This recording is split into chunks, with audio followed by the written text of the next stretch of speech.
Assalamualaikum dan salam Malaysia Madani 23 Oktober 2024 kembali membicarakan 5 berita pilihan dalam berita 5 at 5. Pergerakan Pemuda UMNO bahagian Pasir Salak bersama 80 orang sukarelawan dari Universiti Teknologi Marah UiTM Cawangan Perak telah berjaya melaksanakan misi bantuan pasca banjir di kawasan Pasir Salak baru-baru ini. Ketua Pemuda UMNO Pasir Salak Muhammad Yafiz Mustafa dan Timbalan Rektor Hal Ehwal Pelajar UiTM Perak Profesor Madya SR Dr. Muhammad Azan Saidi bersama pasukan sukarelawan menjalankan operasi pembersihan di Kampung Pulau Tiga Kiri dan Kampung Pasir Garam. Misi yang bermula pukul 10 pagi dan tamat pukul 5 petang itu melibatkan pembersihan kesan banjir serta membuang perkakasan rosak di 13 buah rumah penduduk. Beliau memaklumkan DSP Pegawai Bencana Muhammad Iqbal Abdullah selaku Pegawai Operasi Bencana Negeri turut menyertai misi ini bersama penolong pendaftar kanan UiTM Perak Hadijah Saleh.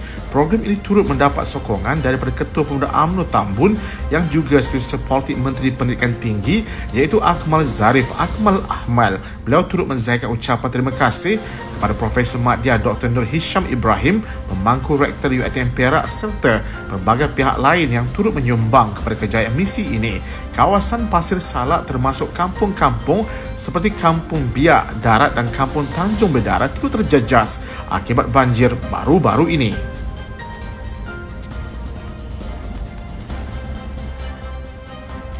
Keputusan UMNO untuk bekerjasama dengan Pakatan Harapan pada Pilihan Negeri Sabah adalah bagi mewujudkan satu kerajaan baru yang mampu mengeluarkan Sabah daripada terus berada di antara negeri termundur di negara ini. Pengurusi Badan Perhubungan UMNO Negeri Sabah, Datuk Seri Bung Mokhtar Radin berkata langkah itu diambil berdasarkan keperluan untuk mencapai kesefahaman di peringkat persekutuan dan negeri dalam usaha membangunkan Sabah.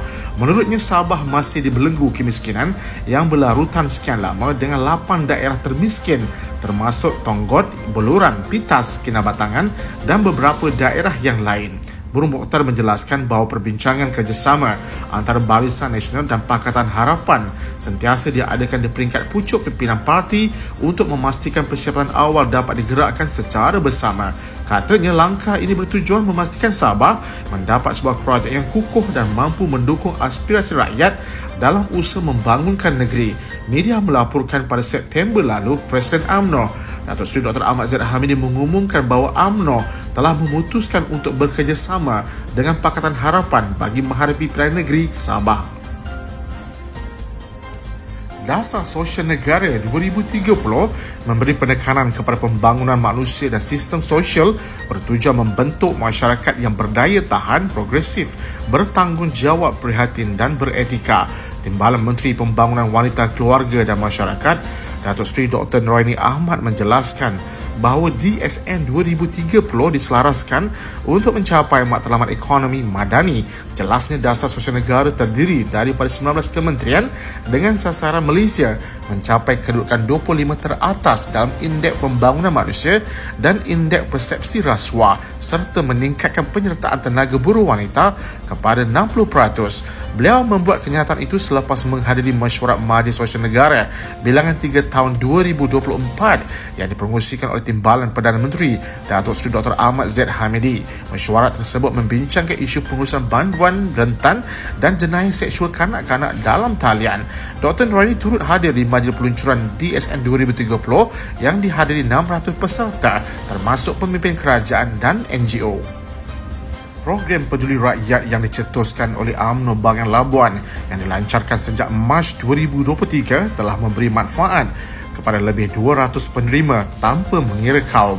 Inisiatif yang dicetuskan oleh Datuk Muhammad Rafi Ali Hassan ini menyumbang 100 kg beras kepada keluarga yang melangsungkan perkahwinan dan 50 kg kepada keluarga yang kehilangan orang yang tersayang. Menurut Muhammad Rafi, program tersebut mendapat sambutan yang positif daripada masyarakat Labuan terutama kepada anak-anak muda yang bakal berkahwin. Program tersebut menjadi program mingguan yang dijalankan di beberapa kampung meskipun cuaca tidak menentu menunjukkan komitmen tinggi pihak UMNO Labuan. Beliau turut menjelaskan bahawa program tersebut bertujuan bagi mengembalikan kepercayaan rakyat kepada UMNO dan Barisan Nasional dan selepas kekalahan pada Pilihan Raya Umum ke-15 di kursi Parlimen Labuan. Selain program, Peduli Rakyat Muhammad Rafi yang juga pengurusi Penasihat Giat Marah Labuan merasmikan bengkel kecemerlangan kepimpinan dan kesedaran sivik kemas Labuan serta menyokong penganjuran Labuan International Bike Week yang akan diadakan pada 1 hingga 3 November depan. Ketua UMNO bahagian Papar Datuk Jamal Nurubi menegaskan bahawa semangat untuk bangkit daripada kekalahan perlu disertai dengan usaha yang serius dan strategi yang kukuh untuk menghadapi pilihan raya negeri Sabah. Menurutnya, laungan semangat sahaja tidak mencukupi tetapi perlu disokong dengan tindakan bersepadu dan kesungguhan yang konsisten. Kenyataan dibuat selepas retreat UMNO bahagian Papar selesai dan telah berlangsung selama 3 hari 2 malam bermula 18 hingga 20 Oktober lalu. Beliau berkata retreat tersebut bertujuan mempermudahkan segala perbincangan kepada semua peserta untuk melakukan percambahan minda dan pertukaran idea yang konstruktif yang akan diaplikasikan untuk memperkukuh dan memperkemaskan jentera parti. Beliau pada masa yang sama menyeru semua ahli untuk terus aktif mendengar dan menyelesaikan masalah rakyat bagi membina semula kepercayaan terhadap UMNO.